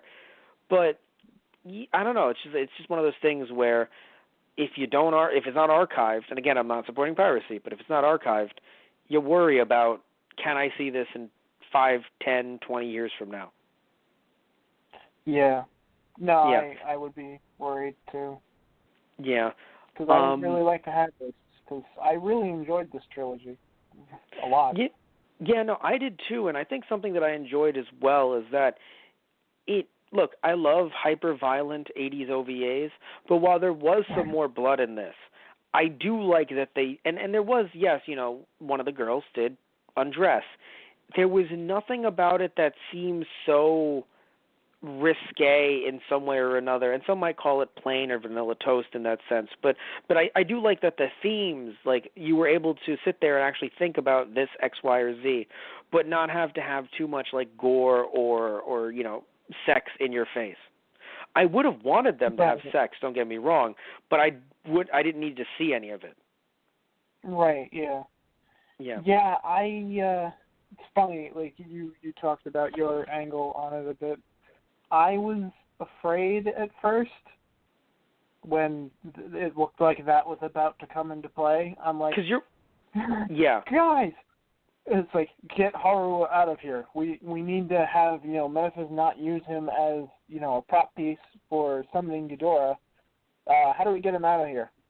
I don't know. Tell him you'll have sex with him. Sure, let's do it. No, let's not do that. I know that wasn't what the plan was, but I know. It just felt when it's like, I don't feel so good. Here, maybe this will help. Oh, please don't. Look, can we not? Please don't tell me this is what's going to happen right now. Please no. Well, okay, so here's what I find funny though. I would find it funny if it's just like, we have to get Haru out of here, get him to a safe place, and have him be distracted. And she's like, so I have sex with him, and he's just like, hey man, you improvise. Sure. I'm just saying, get him out of this area. Whatever you want to do after. I am not sure that she got my meaning of, having you out of here. That's really funny. No, but it took kind of an interesting turn because they went a bit like when the other sister comes back in, and then it seemed, because at first I was like, wait, she did, but they're just embracing, so they haven't actually done anything. And then later on, of course, they wake up and they're next to each other and they have nothing on. It's like, well, that still happened. But seemingly they did something. Seemingly, yes. Well, because here's the thing too, it's right? Implied. He was on his knees holding her stomach later, and I'm like, is that like signifying that she's pregnant? Because she does not look pregnant. Well, because I really think in the end credits scene, like, one of those kids was definitely theirs. It would make sense, yeah. But I was just, which is also kind of odd, that it's just like, at that point now, that's when I start to blame Haruo. I'm like, dude, you got a girl pregnant and then you died? Like, what the fuck did you, like, what did you, what are you doing? You're looking at her and you're like, oh God, do they still have cigarettes? I'm going out to get cigarettes. Like, fuck you, Haruo. Right, and I get that, but here's what actually made me think about it more. Because they went it on the idea, like, how they were speaking about it, it wasn't like, oh, let's do this because it's fun and it'll get your mind off of all the terrible things that'll happen. It was more of the idea they were talking about it in the sense of, like, embracing life, and that is a part of life, and that having, children is a part of life, and that it furthers life on. And there is an idea of, there are like, ideas with different people that having kids is a way of preserving yourself, so that, and not in like an egotistical way, but in the sense of that after you die, there will be something on this earth that is a part of you, or that, like, your kids are, and in a way, an extension of you, and a memory of you. Like, they will always carry the memory of, their parents and their grandparents, and in that way, you are immortal in a sense. Like, you are never forgotten. Yeah, I see two things. So the first thing is, even though, like, I look at it like this, it's a beautiful thing because you have Ghidorah the Destroyer, and with that, you have the creation of life. Right. You literally have one of them saying, like, we not like create life, but aren't we like, we embrace and we make life or something along those lines. And I think that was a beautiful thing. The second thing is, I wonder how much money the Japanese government gave to this to be like, what if we give you a little money to just tell the teens that are watching and the adults that are watching, go fucking make more. I wonder how much money. My God. They looked at their low birth rates, and then they looked at this, and they were like, we'll throw a little bit just to tell them to go fuck. Jesus Christ. Go fuck themselves? No. Each other. Not themselves. Each other. Need to make that extremely clear. We're gonna talk about something that I find fucking hilarious right now. I searched up because I'm looking at Netflix through my smart TV. So I searched up God, and then I found the movie, and I watched the movie. Mm-hmm. I'm looking at all of these in a row, like the way they came up, and I'm gonna read them to you, all of them in a row. So it's 3, 3, 3, 3. I'm just gonna read them all. Okay. Godless, Godzilla 2, Godzilla 1, God's Not Dead, A Light in the Darkness, and then next to it, Godzilla 3. Holy shit. With the thumbnail of Godzilla looking at Ghidorah, God's Not Dead, A Light in the Darkness, and then Godzilla 3. And then the eye of 1990s U.S. Godzilla. And then, remember that I searched up God. Yeah. Gossip Girl. Well, I think that must be an algorithm thing of some type. Like they want to I don't know why. And then the next movie, God Knows Where I Am, and the next one, King Kong. God's Own Country, The Case for Christ, and then the next movie, The Bible. And I'm like, what the fuck is happening? Oh, typing in God will eventually get you Solo, a Star Wars story. Oh my God. I literally just typed in God. I don't know what part of that. I don't know if they go through the actual thing said in the movie, maybe? I don't know. Right. Anyway, I just found that funny because I just see God's Not Dead and then Ghidorah, Godzilla fighting next door. Right. Oh, my God. Anyway, so is there anything you want to say about this before we kind of get closer to wrapping this thing up? Yeah. I wanted to talk a little bit more about, Haruo then going off to sacrifice himself because, like you said, and granted he may not have, I'm pretty sure he definitely knew at the time, there was a child. It's kind of like, well, that could be your new reason for living. But, yeah, I think they should have said that more directly, and I'm not saying that there's anything wrong with speculation and stuff, but there were some scenes that suggested it. Like, I don't need it in my face. Like, I don't need him screaming like as he's, like in the ship, like in the mech, for my unborn child. Like, no. I loved him doing his G Gundam impression, though. Oh my God. No, you know what I'm talking about, right? Oh, yeah.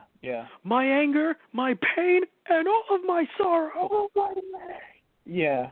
Literally, it was the Shining Finger speech, somewhat. And I was like, ooh. But. And I think it ties into, him wanting a better life for the people who are left behind and for the people afterwards. Because he's like, taking his friend so that she isn't used to make more nanometal, and then him going along saying, I'm the last survivor of the people whose hatred for... Because, with what Menaphis said, is like, as long as your hatred still exists, Ghidorah will always be near, and it'll only be a matter of time. So he realizes then, all right, I choose, that, like you said before, too, it's like he gets to choose when, to give up the fight or when to end his own life.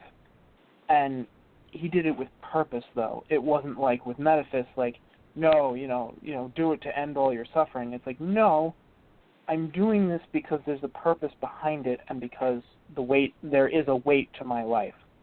Yes, and also, and I have to make sure that with my sacrifice, that those who come after me will not have to live the existence that I did.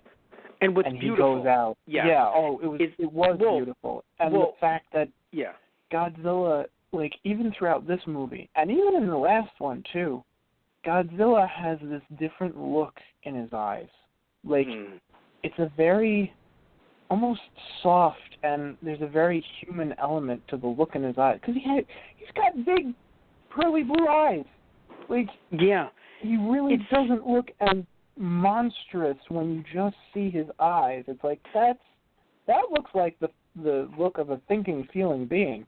Not gonna lie.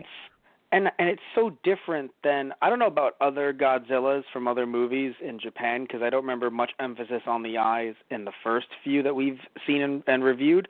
And even the ones that I saw on TV, I don't remember emphasis on his eyes.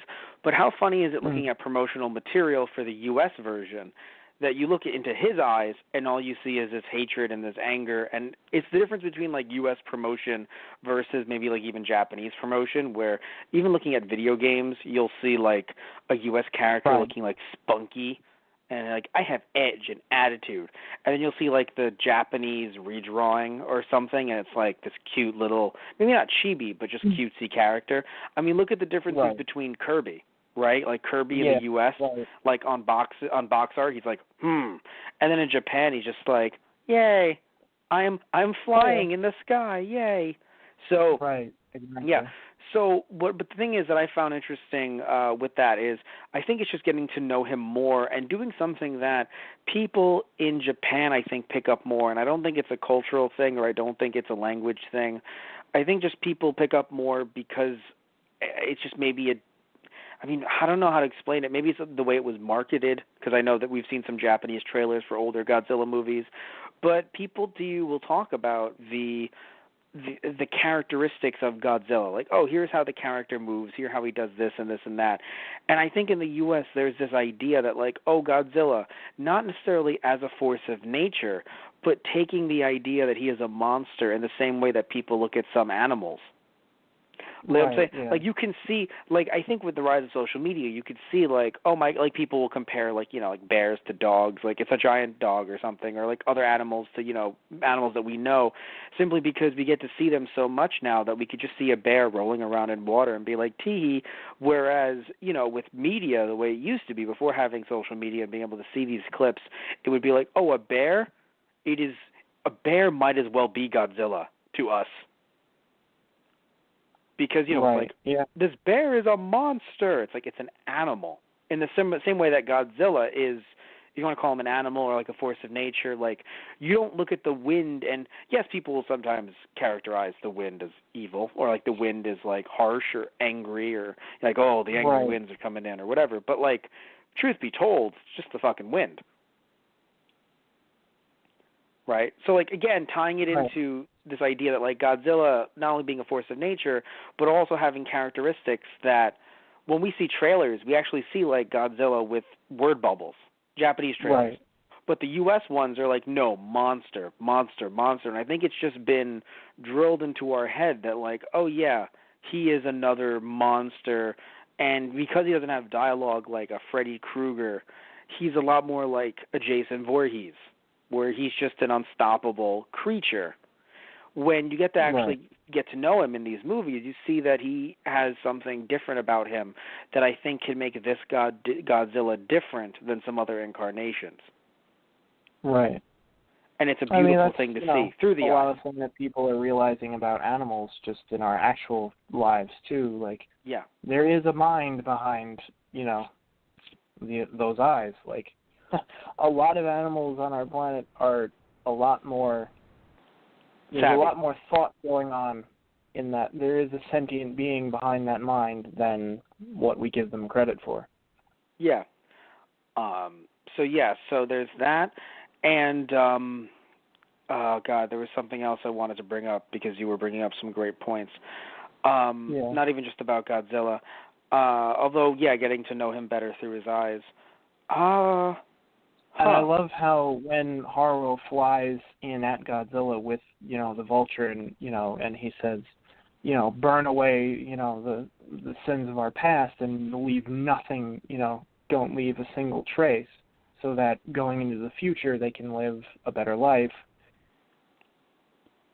Like, maybe Godzilla doesn't get that sentiment, obviously, but it is kind of the sense of a mercy killing. Yeah. And like, yeah. Speaking of it was Haruo, just a really beautiful scene. it really was. And you mentioned Haruo. Thank you for reminding me. Some people might say, well, how does he have the right to decide this for humanity, right? What gives him the right? Because it can seem like an overstep. However, I think it's... Yeah, they had the people on the space station fighting about that the whole time, and then that's what drove them to their destruction, pretty much. Right. But here's what I want to note, and this is what I believe. When looking at this, I think it's different because it's not like he was stopping, like, procreation from happening. It's not like he was stopping, because his whole thing is, if you do this, like use her to create new technologies and new civilization in the way that we used to have, it will just cause more destruction. And unless you're telling me you can make better weapons, and that's the first thing you talk about, no, like to destroy Godzilla, what are we, because if you're talking about making everything the way it used to be, which sounded like that was the goal, right. That's it's just going to lead us down the same path. So I feel as if it's not like again, if he had heard, right, if there's some big thing where it's like, in case you didn't, like if one of the tribes people came up and said, I don't know if you know this, Haruo, but we actually kill every second born, so try not to have sex with her again because we're going to kill that baby. The third born, fine, but we kill every second born. I can understand Haruo being like, I think we got to pack up and leave, guys. There are some problems here, and I don't think we want dead babies. But because nothing was there that made Haruo, what he did, stop them from living. It stopped them from advancing in certain pieces of technology, but that did not mean that at the core they could not live on. However, what the scientist friend of his wanted to do could definitely impede them and cause them all to be wiped out as a species. Right. And I think that's the difference, and that's a big difference between some other films that when someone pushes the button, it's like, this could kill us all. But there was literally, from everything that we had been shown throughout all three movies, there was no way that what Haruo did was actually killing them all. Right. Like, the only way that, like you're saying, like, it's not like what he did would lead to their death, is what I'm saying. Yeah. That's what I'm trying to get, is that what he did, the sacrifice that he made, would not lead to humanity's destruction. You could argue that it wouldn't lead, you could argue if you want to, and you guys can do that down below. I would love to hear what you guys have to say, that, if the nanobites were still around, people would still be able to do just fine. Don't worry about it. Okay, that's an argument you can make. But it's not like Haruo's, what he did, actually impedes humanity from existing. Because, like we noticed, humanity was existing on Earth while they were away in a space station. Right. I don't know, and I assume, granted, some people might say that it's an offshoot of humanity, but I wonder if it's just an offshoot of everyone who was on that island, like the Mothra Island years and years ago. Like, I don't know if anyone else ever found that island or anything like that. We don't get any of that info. We just know that they are part of humanity. They are humanity's descendants. And this is the way they live. And the way they live is just fine because they're all alive. If there was a problem with the way they were living and it was detrimental to their existence, then they would have found a bunch of corpses. Right. Yeah. So, yeah. So you can say that, who is he to decide this, but I would argue he is okay. Like, he is able to decide this simply due to the fact that this wasn't like him, pushing a button to start a nuke. To look at him different than Metphis, like, he was deciding, who the fuck are you to decide when you're not even a human, that all of humanity should and they're suffering, quote unquote, by dying by the hands of your god. Who the fuck are you? Because that involves destruction. In this case, it was not, because you can still have innovation. They can still find ways to innovate other things within their means, but to, like new ways to create fire, let's say, or something like that, or ways to move fire around and contain fire, or other things that they could do with the technology they've adapted and they've used. Also, something very interesting that should be mentioned, the scene with all the high-tech space guns just being overrun with flowers. Yeah. It's something that shows you, like, hey, guess what? When you're just living and you're trying to get to the next day and you're cohabitating and you're existing, fuck you need those guns for? Right, yeah. Yeah, no, beautiful scene there as well. And, yeah, I do appreciate a lot more about this movie as we talk about it. But, again, there's just a few things here and there that we've brought up that I don't think it's my favorite out of the three, but I definitely love the themes presented in it. Was this your favorite out of the three? At this point, I don't know if I could pick a favorite out of the three. I guess probably the second one would have to be my favorite still. Same. I think it's just that idea of exploration, like they find, and also being able to potentially take on Godzilla one-on-one. Right. Yeah. That idea that I knew that they weren't going to kill him necessarily, but I thought that there would be something big there. And I will admit, yes, them not bringing back Mechagodzilla was a bit of an issue. I think that's the thing that, and it's not this franchise's fault, these three movies' fault. It's just when looking at the larger Godzilla verse, if you will, I don't want to call it the Kaiju verse because I think that's the U.S. name for it, but the Godzilla universe, you're always expecting someone else to come in and say hello after a while. So it was odd that they actually chose a very, humanity v. Godzilla and then introducing Ghidorah. It was good narratively to not try to confuse anything or have anything kind of muddy up the waters, if you will. But I would have enjoyed Mechagodzilla in the second one just to get defeated. And then I would have enjoyed Mothra in here, even if he died, just to do a little bit more to the general, just to, I guess, give more references and nods maybe. Make it feel more like it's an overall giant monster movie. But no, that stylistic choice, they chose Godzilla. And, of course, you're not upset. You're not upset that Godzilla won.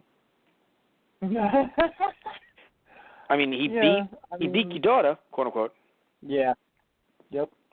He won. Repelled him from our dimension, which at that point I'll take it. Yeah, right. I will fucking take it. Yeah, no, it's a beautiful movie.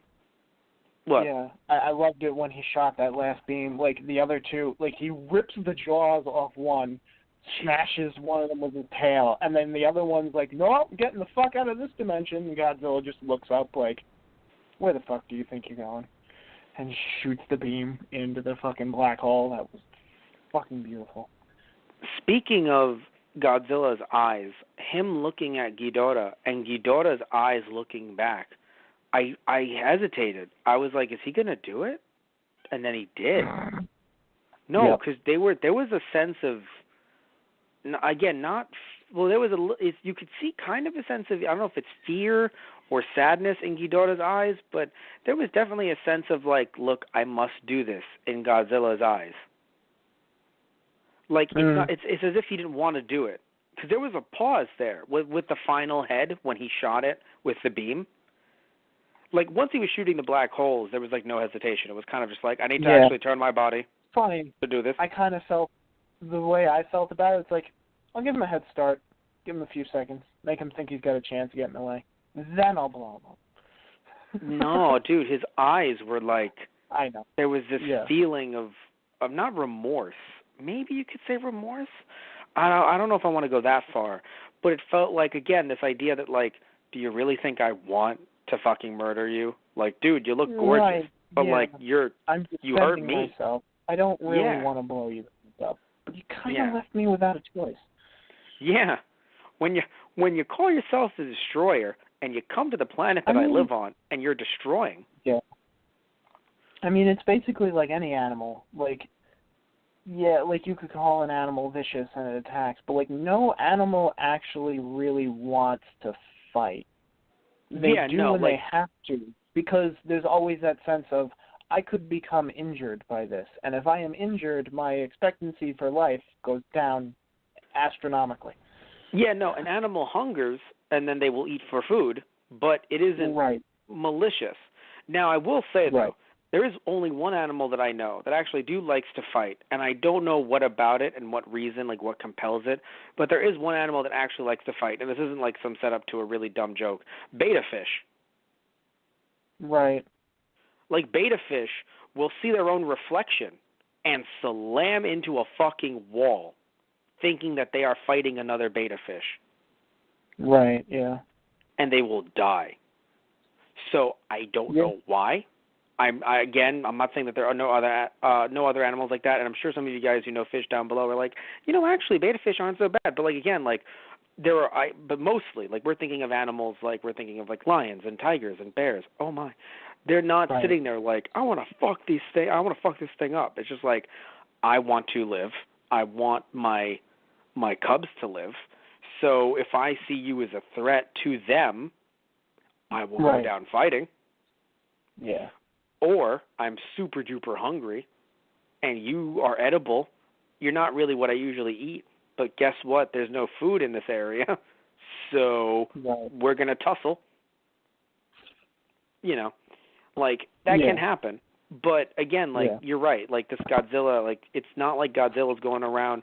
Like we made the joke about the hate boner against humanity, but again, it's more so these structures in my area because he's clearly let them live. The people who are this tribe and potentially other tribes. Because if Godzilla wanted them dead, we've said it before, he would have killed them. They would have been. Yeah. Right. Anyway, anything else you want to say? Thing I wanted to mention was the scene at the very end, the after credits scene, when they're basically the vengeful deity that they burn all of their fears away to. I'm like, well, that's a nice way to remember Harlow. It might not exactly be the way he'd want to be remembered, but you know what? That works. Yeah. That works. And it was really kind of interesting because it's also them letting go of their fears so they don't turn into hatred for something, but it's also like a remembrance to him and what he did for all of them, basically. Yeah, no, it is really sweet because, you can't live with hatred in your heart. Right. And really, that's what Godzilla's kind of always been about. Yeah.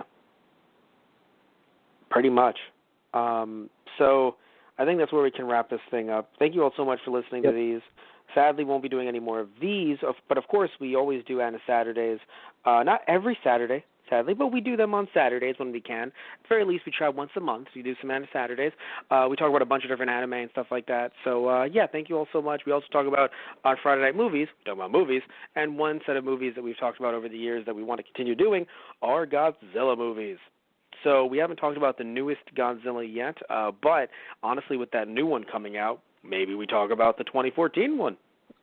I don't know. Yeah. Maybe. We'll see what happens.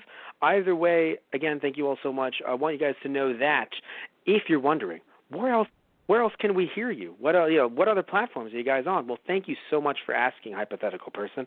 We have our YouTube channel, Those Guys on the Radio. We have a bunch of different podcasts on there. Like I mentioned earlier, we have our Keikaku Corner clips as well as podcasts just like this. Also, you can find podcasts like this over at Those Guys on the Radio Blog Talk Radio, which is blogtalkradio.com/Those Guys on the Radio. You can listen to all of our different podcasts that we've done ever since when we first started in 2014. Also, you can go over to our Patreon, patreon.com/TG Productions, and depending on what tier you give to, you can get exclusive full audio versions of Keikaku Corner and a bunch of other shows that we do not only on our Those Guys on the Radio channel, but also on our Those Guys Play channel as well, and TG Productions. Those Guys Play, of course, we play a lot of different video games, we do reviews, things like that. You can also check out our TG Productions channel, like I just mentioned, where we do a lot of fun, odder stuff, usually different than what we do on our other channels. And, of course, I have a show called Toku Station. I like Tokusatsu, who knew? Called Toku Station, where I talk about different news articles either on a weekly basis, and also we'll do different reviews of Tokusatsu. Currently we're doing Kamen Rider G.O. and Kyoryuger, damn it, Zeo Ranger, which Zeo Ranger is, of course, in the U.S. became Mighty Morphin Power Rangers. So would also like to mention that we have a Twitch as well, where we do Keikaku Corner live on our Twitch, and we do Bat Rants live there, and also we play a different bunch of video games on there, our Twitch being TG Productions, so twitch.tv/TG Productions, and that about wraps everything up. Oh, actually, no. We not only have merchandise over at tgproduction.net/merchandise, really cool T-shirts that we add at least once a week. We also have our social media pages, like our Facebook, facebook.com/thoseguysontheradio, our Twitter, which is @thoseguysradio, and our website, which is tgproduction.net. Thank you all so much. Love you all. And Tristan, say good night. Tristan? Oh, God. They took Tristan. Well, I think we're going to have to wrap this up, but damn it, Tristan, we loved you. I don't know where Tristan is. I think he's been booted. Damn it all to hell. Well, Tristan, either way, we loved you. His phone cut out. Got a text from Tristan. Well, it's okay, Tristan. We still love you either way. Goodbye.